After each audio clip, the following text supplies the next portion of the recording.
Hello, I'm Sky Matsuhashi, founder of SmartPokerStudy.com, the place for poker players who are always striving to be better today than they were yesterday.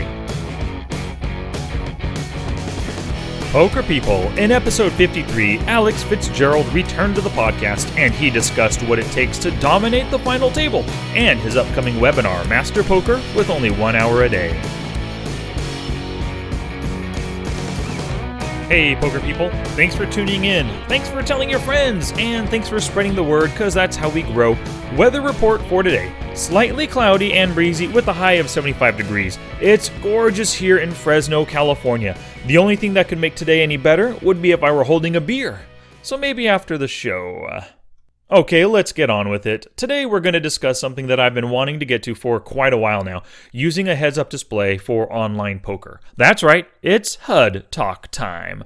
This is going to be a first in a series of 3 podcasts, all dedicated to using a HUD. So the breakdown for these 3. In part 1 today, I'll get into some HUD Essentials to get you started with your very first HUD. We'll cover the 6 essential elements of your HUD, and it'll actually be 7 if you're an MTT or sit-and-go player, and how you can use these stats and features to exploit your opponents. I'll also tell you how to gradually include a HUD in your online play for maximum benefit and to avoid overload. And don't worry, even if you've been using a HUD for years, I promise I'll discuss a few things you've probably never considered before.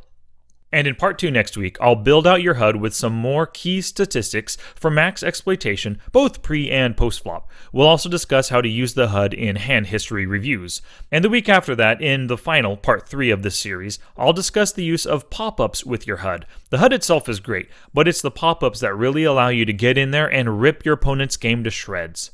Alrighty, make sure to hit the show notes for today's episode at smartpokerstudy.com/pod54 for everything I discussed today, and to sign up for the weekly newsletter. Yesterday's newsletter contained a special video teaching you how to put together your very first HUD with the essential HUD elements I am discussing today.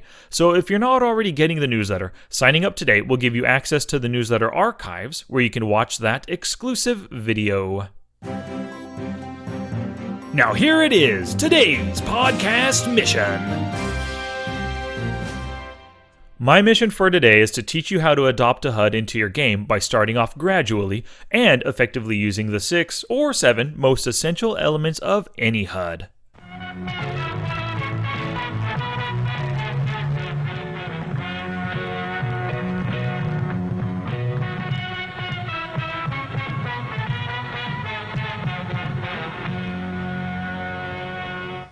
So for years I struggled with using a HUD. Yes, I'm coming out publicly and admitting that I suffered from IHU, ineffectual HUD use.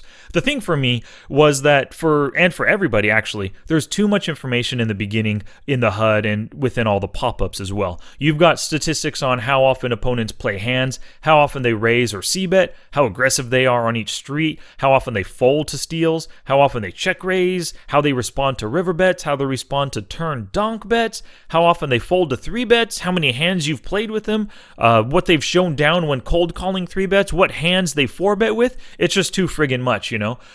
For one, I didn't understand most of these stats, and 2, because there's so much info there, I didn't know where to look or what to look for to aid in my decisions. So I had to come up with a way to learn my HUD. And for me, this was a 3-step process. Step 1 was learn what the statistics tell you. And I did this with one simple question. How does this stat help me exploit my opponent? So I went through my HUD and asked this question for every stat presented there, and I wrote down 2 to 3 sentences on how a particular stat could be used. It's one thing to see the 3-bet stat sitting there on the HUD, and maybe it tells you that he 3-bets 2% of the time. It's another thing to know that a 2% 3-bet over a good size sample means he only 3-bets with queens or better, and maybe ace-king. Knowing that can really help you exploit your opponents and get maximum value when you flop better, or to avoid playing with inferior hands pre-flop and out of position. So that's my first point of advice. Write down at the top of a piece of paper this question: how does this stat help me exploit my opponent? Then below this, write the name of the stat with the 2 to 3 sentence answer. Keep these notes at the ready as you play. Bam! We're on our way to Exploitsville.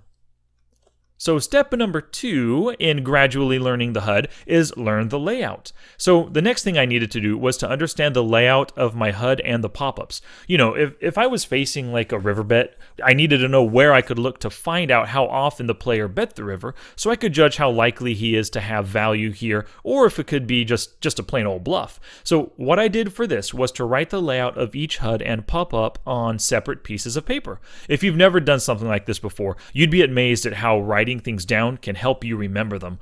Plus, on the piece of paper, I can make additional notes regarding the stats there and how I can use them to exploit my opponents. And step 3 for gradually learning the HUD is play with intent. The final part of this is choosing 2 specific stats to focus on during each session of play. If you just decide ahead of time that you're going to focus on, for example, fold big blind to steal and fold small blind to steal, then every opportunity to steal in the cutoff button and small blind, you'll look at these stats on your HUD to see if your opponents are exploitable in this area. By looking at these stats over and over in one session, and trying to exploit opponents using them, you'll ingrain this behavior in your play and you'll learn their exact placement on your HUD. I know you'd like to win a free $10 every Tuesday to jumpstart your online poker career, so make sure you sign up for an America's Card Room account through me for 27% rakeback and a 100% first deposit bonus of up to $1,000. Just use offer code SPSPOD in all caps. Enter the code, create your account, make your first deposit, then email me your newly minted ACR screen name and you'll be entered into the weekly drawing for a free $10. I'll announce the winner in the podcast every Tuesday and transfer the $10 to your America's Card Room account.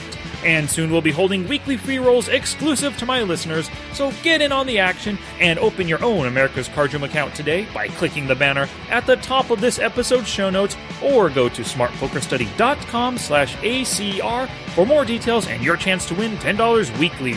Make sure you use that offer code SPSPOD. And starting tomorrow, April 15th through the 24th, America's Card Room is holding their online Super Series with $2.5 million in guarantees and a $1 million main event on the 24th. The buy-ins range from 6 cents. I didn't say the 6 cents with Bruce Willis. I said 6 frickin' cents to $540. So open an America's Card Room account and get in on this. And now we're back to maximizing your HUD. We've already covered gradually implementing the HUD into your play, and now it's time to discuss the 6 or 7 elements, the essential elements of any HUD.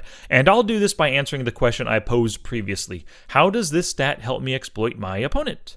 So the first essential part of your HUD is the note editor. This technically isn't a stat, but it is very, very useful. You need a place to make notes on opponents' reads, tendencies, what they've showed down, plays they've made, and your general thoughts on the player in question. The notes feature in Poker Tracker 4 also has a cool automated notes that shows you exactly what hands they've 3-bet shoved with, or cold called bets with, or opened with, or 3-bet with, and many other automated notes for you to use and exploit your opponents with. It's very important that you don't take notes directly in your poker site's software, because if they remove this feature, like Carbon Poker did a month ago, then your notes won't be there anymore. Plus, when you use the note editor, you can refer to them during hand history reviews. The second essential element of any HUD is having the number of hands displayed, and I use the number of hands abbreviated. This stat helps to determine how reliable your other stats are on the player in question, and the more reliable the stats, the more you can use them to exploit your opponents. 100 hands is okay, 250 hands is good, 500 hands is very nice, and 1,000 hands or more is great. I use the abbreviated number of hands, like I said, because over 1,000 hands, it just shows you 1K or 1.5 or 2.1K hands. And, that's good enough for me. I don't need to know exactly 4,529 hands. Okay, the third essential element of any HUD is VPIP, or Voluntarily Put Money in the Pot. This statistic tells us how often our opponent chooses to play hands. The higher it is, the weaker their range of hands. For example, a VPIP of 10% means they play all pocket pairs, maybe ace-jack or better, and king-queen. That's it, and that's a pretty strong range, as you know. But at 30%, it's all pocket pairs, almost all aces, all broadways and connectors, and suited connectors down to 6-4 suited. And probably some weaker suited and offsuit kings and queens as well. So the stronger the range, the less likely a bluff 3-bet will get them off, and the wider the range, the more likely I can get them to fold post-flop. Alright, the fourth essential element of any HUD is PFR, or pre-flop raise percentage. This tells us how often the player gets aggressive with raises pre-flop. High PFR means they raise with lots of junk, so 3-bet re-steals could be in order. A very low PFR, like 4%, means they only raise with 10s or better and ace-king. So it's pretty easy to play post-flop with these guys when you know what hands comprise their range. Together, VPIP and PFR can tell us a lot. We know what type of player we're up against by looking at these two numbers. For example, a 40-10 player plays 40% of hands, but only raises 10%. This is your typical loose passive fish, the best target in poker. On the other hand, a 20-16 player is a tag or tight aggressive player, and is often irregular. Go back and listen to episode 12, which was called Targeting Player Types, for more info on player types, of course. And the gap between VPIP and PFR can tell us a whole lot as well. That 40-10 fish I just mentioned, his gap of 30% means he calls 30% of the time, which is most pocket pairs, most aces, lots of suited and connected cards, and every single Broadway. The tag, or tight aggressive 2016 player, with only a gap of 4 on the other hand, just calls with small to medium pocket pairs to set mine, and some suited Broadways like King Jack, Queen Jack, King 10 maybe, and he probably throws in some suited aces as well. So the fifth essential element for any HUD is the 3-bet pre-flop stat. This is how often they come over the top of another raise pre-flop. The higher this is, the more likely they do it as a steal, and lower is more likely just for value. A 3-bet of 2% is only jacks or better and ace-king, whereas a higher 3-bet of like 7% is 9s or better, ace-jack, and king-queen suited. Beyond this, and over a large sample, you've found a re-stealer. So if his 3-bet is 8, 9, 10, 15%, geez, this guy loves to steal. So a 4-bet re-steal might be in order, or possibly calling with the intent to extract value post-flop from his C-bets and his barrels. So essential HUD stat number 6 is fold to steal. Knowing how often your opponent folds to a steal is key in MTTs and sit-and-goes, but it also helps that win rate or in cash games. Players with fold to steal greater than 80% must be stolen from 100% of the time. And if they don't give up versus steals, you can size your bets bigger with your value range to make money from their unwillingness to fold. And the seventh and final essential element of any HUD, this one's for MTT and sit-and-go players only, really, and it's called live amount BBs.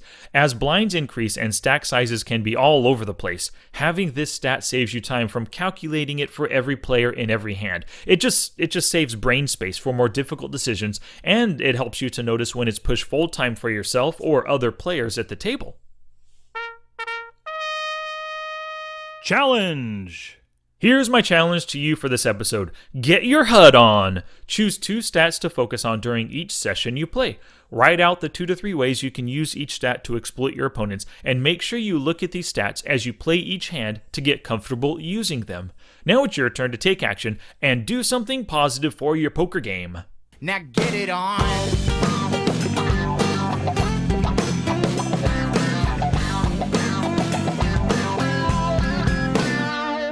And as a quick recap for the episode, I discussed how to gradually adopt HUD usage into your game by understanding how each stat can help exploit your opponents, knowing their placement in your HUD, and focusing on just 2 stats per session. I also taught you about the 6 essential elements of every HUD, and it was 7 if you're an MTT or sit-and-go player. And once again, those were the note editor, number of hands abbreviated, VPIP, PFR, 3-bet preflop, fold to steal, and live amount BBs.